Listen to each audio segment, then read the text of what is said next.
Good morning, everybody. We're live here from the birdhouse where it is starting to at least look a little bit like spring outside. The sun is bright and shining, and it's starting to melt away some of the snow. It'll be above freezing today, so we're hoping to get rid of some of these massive piles of snow.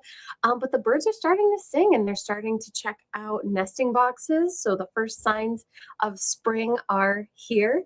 And today we've got an update of some of the different birds people are seeing, some of the things you can expect to maybe see in your yard, and some of our first migrants coming into the area, which is really exciting. As always, we love to know what kind of things you're seeing or hearing in your yard.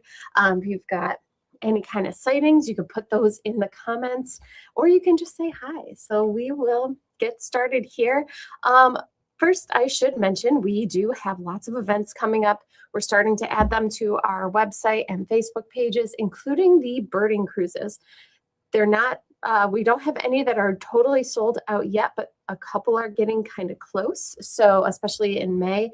So if you are interested in signing up on a birding cruise, I would highly suggest you do it sooner rather than later.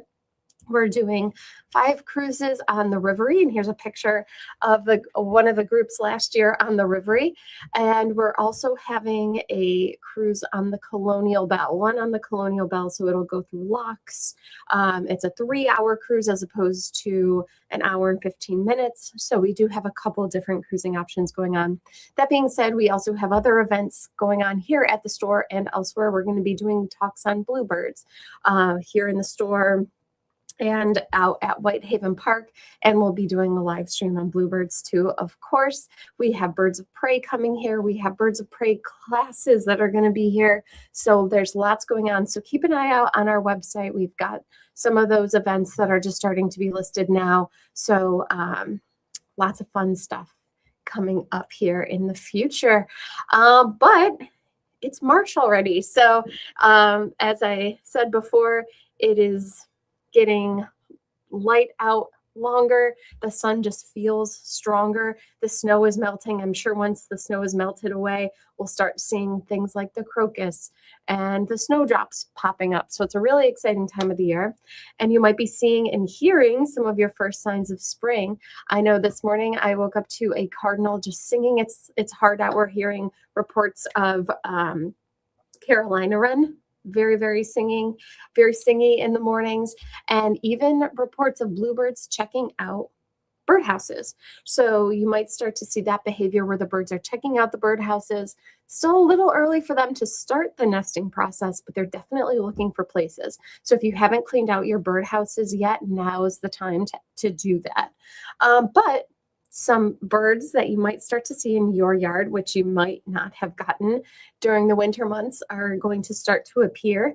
Things like red-winged blackbird, both the male and the female. Usually we hear reports of the males coming through first. So this is what the male looks like here. Dark black with that bright red patch, or sometimes it's mostly yellow depending on what view you're getting. But the red-winged blackbirds will start coming in some nice big flocks, especially if you're by any kind of water or marsh or pond with cattails. You'll start to hear those red-winged blackbirds and see them coming in some good numbers. And then here's what the female looks like. So the female does look quite a bit different than the male. So blackbirds, for the most part, are migratory. We do have some that stick around all winter. So there are some red-winged blackbirds that you can see here and there throughout the winter months. Same with grackles, but for the most part, they do go a little further south for the winter, and then they come back in early spring. They don't do a huge long migration, at least the red-winged blackbirds and the common grackles. They don't do a really long migration like the orioles do. So they have less miles to travel when they're coming back up into this area. So we're getting reports of both the red-winged blackbirds and some grackles coming back to feeders. Same as brown-headed cowbirds. You might see a mixed flock of some of these blackbirds all together, including the brown-headed cowbird. If they are coming to your feeders and eating lots of your seed, one thing you can do is switch to the safflower seed. The blackbirds don't like the safflower so much, and so you can attract birds like finches and cardinals, but keep some of these blackbirds at bay. Also, in some of those flocks of blackbirds, you might come across what's called the rusty blackbird. So, different looking blackbird with that brightly colored eye. They're not as common as the red-winged blackbirds and grackles, of course, but they do form mixed flocks with some of these birds. And sometimes you can come across one or two in a flock of the other blackbirds. So, this could be what your feeders will look like soon, with grackles and red-winged blackbirds coming through, which is a sign of spring. Some other birds in that blackbird family, which are migratory, are going to be things like eastern meadowlark. Eastern meadowlark is a species that is in very big decline, and they're a grassland species, so they're not going to be your typical backyard bird, but they do come back in March. So keep an eye and ear out for eastern meadowlark singing in wide open fields. And then some other birds in the blackbird family, which we will start to see later on in the spring, are going to be things like bobolink, which is another grassland species. They start coming back in May. And the Baltimore oriole, everybody loves the Baltimore oriole, and of course the orchard oriole, which isn't as common in backyards, but people do get them here and there.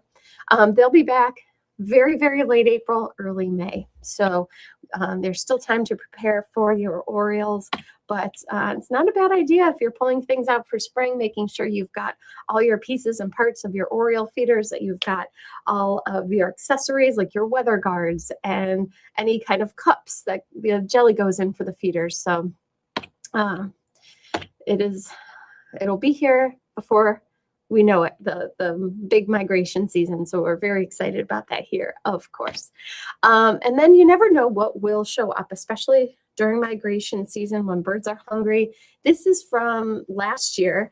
This is a picture of a pine warbler that Mark was getting at his finch feeder for a while. So we will start to see warblers coming in. Pine warbler is an early migrant, the same as the yellow-rumped warbler. They come in earlier in the season, and you never know. They're rare to have at feeders, but it does happen every once in a while. So make sure to keep an eye out at your feeders for some of these rare birds that might pop up. And if you've got your Niger feeders out, you'll notice that the goldfinches still aren't gold yet, but they will molt their feathers soon and become that bright, bright gold. But be on the lookout for pine siskin. So here's a picture of goldfinch with a pine siskin in the mix here. The pine siskin is in the top left. You can see the pine siskin has more striping than the goldfinch do, and it's not as yellow, although the pine siskin does have some yellow on its wings. So you can see both of those at Niger feeders this time of the year. And speaking of finches, we've talked about eruptive birds and eruptive finches. Pine grosbeak, there has still been a pine grosbeak seen locally at Webster Park in the campground area as recently as 2 days ago. So if you're looking for some of these eruptive birds that seasonally will come south here for the winter, there is still some pine grosbeak activity over the season. We've heard of pine grosbeak and evening grosbeak both being seen, with a little bit of red poll activity here and there too. But there's still some opportunity to see these birds before they go up north for the spring. And the woodpeckers, of course, are year-round residents, but they are definitely coming to feeders, things like pileated woodpeckers, which love those paddle-tail suet feeders that have the projection on the bottom that gives them some support for their long tails. And northern flicker, you might see that you get northern flicker more often in the winter when their food is scarce. They come to suet feeders definitely more often in the winter months. And then also there's yellow-bellied sapsucker, which isn't a common bird at suet feeders at all, although you might see them investigating your feeders. You're most likely to see them on the side of a tree. So yellow-bellied sapsuckers, they look quite a bit different than the downy woodpecker or the hairy woodpecker. They're kind of in between as far as size goes, but they do have a lot of yellow mottling on them. The males will have more red on them, just like the other woodpecker species we have. The yellow-bellied sapsucker is a migratory bird, although there have been some seen all winter long. I happened upon one maybe about a month ago myself in the winter. So You might just come upon them in your backyard, just not at your feeders so much. Just keep an eye on your trees for them. And if you're by any kind of open water, you'll see there's lots of ducks out there. Now is a fabulous time to look for different duck species, things like mergansers, canvasbacks, American widgeon are coming back, hooded mergansers, and of course, bald eagles. If you're by any kind of open water, there's lots of bald eagles around by Lake Ontario and around Quoit Bay. And these are some photos sent in the past. From some eagles at Irondequoit Bay. So there's the adults that have the bright white head and bright white tail, and then the juveniles are usually kind of in between. They're a motley mix of browns and whites and cream colors until they reach that adult plumage. So definitely lots of eagle activity around. If you go out by the bay, it's a fabulous place to go locally to look for the eagles, and you can see some of these really interesting behaviors. So thank you guys for watching. Looks like Peggy is on with a comment. She says, I heard and saw red-winged blackbirds on the Brickyard Trail in Brighton this morning. Makes me feel like spring. That's great news. I love to hear that. Yep. Last week, we started hearing reports of grackles coming back to yards.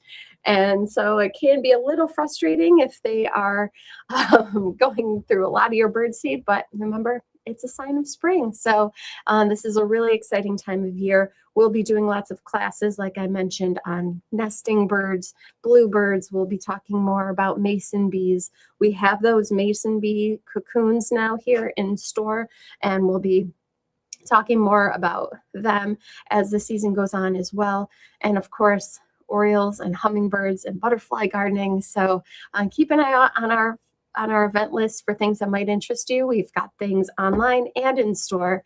And so we've got lots of stuff planned for you this year. Steel Monkey's on. Nice to see you well again. Just wanted to say that cardinals are red, jays are blue. When Liz is away, a rebroadcast doesn't do. Oh, that's so nice of you. Yep, I got hit by some kind of a cold that's been going around. It's been a long winter. So thankfully, I am better and I'm here broadcasting to you guys. And we'll be back on Saturday with another broadcast. And until then, you guys have a wonderful week. We are getting all ready here in the store for spring. We've got lots of new merchandise coming in. And if you're interested, we started doing live selling events Wednesday nights from 7 to 8 on Facebook Live. So we're just starting to kind of play around with that a little bit. So you can always join in the fun if you want more birdhouse content. Log in here on Facebook on Wednesday nights from 7 till 8 for some of our live selling events. So we just started those last month, and those have been going pretty well. So until Saturday, you guys have a great week, and we will talk to you soon. Bye.